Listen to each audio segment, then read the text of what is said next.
In 1944, the war wasn't even over yet. Bombs were still falling.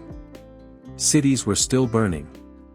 And somewhere in a hotel in rural New Hampshire, 44 countries sat down in a room and handed America the keys to the global economy. Not because they liked America. Not because they had much of a choice. They were broke, bombed out, and desperate. And America had gold.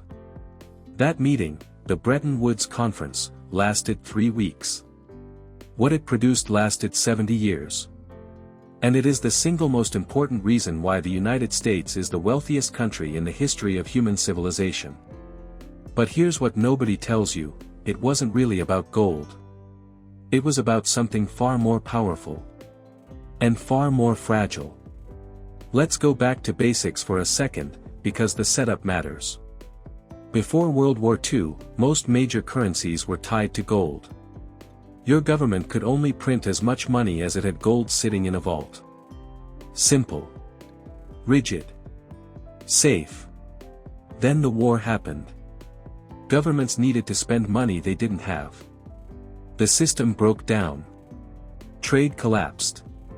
Countries stopped trusting each other's currencies, and global commerce nearly froze.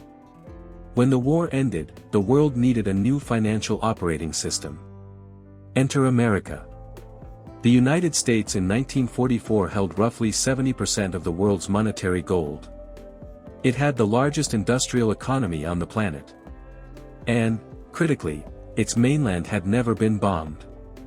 While Europe was rebuilding from rubble, America's factories were humming.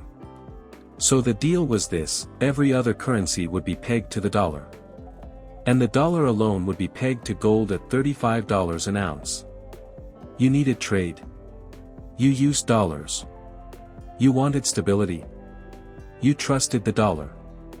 The dollar became the world's reserve currency, the universal measuring stick of value.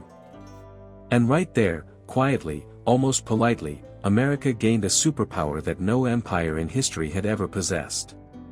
Economists call it exorbitant privilege. That's the technical term. But let's call it what it actually is.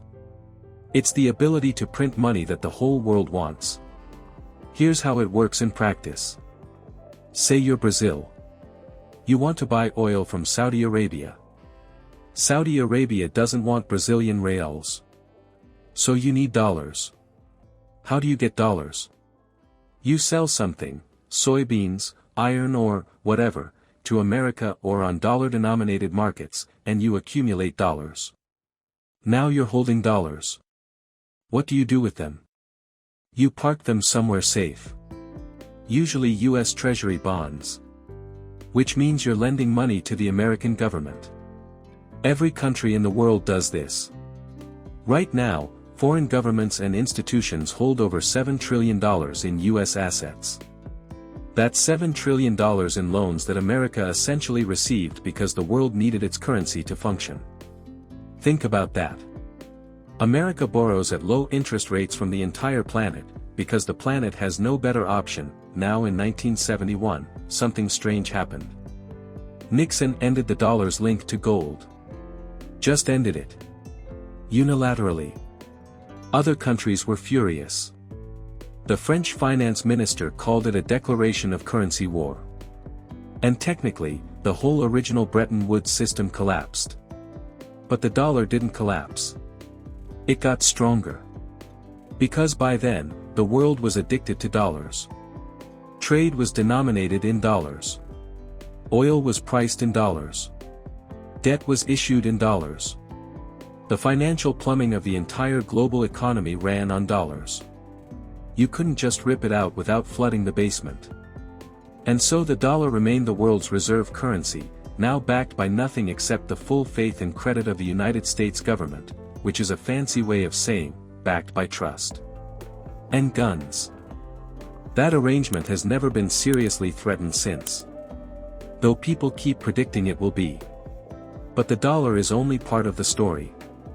Here's what really separated America from every other rich country. Geography, first. The United States sits between two massive oceans, bordered by two non-threatening neighbors, blessed with navigable rivers, enormous arable land, and the largest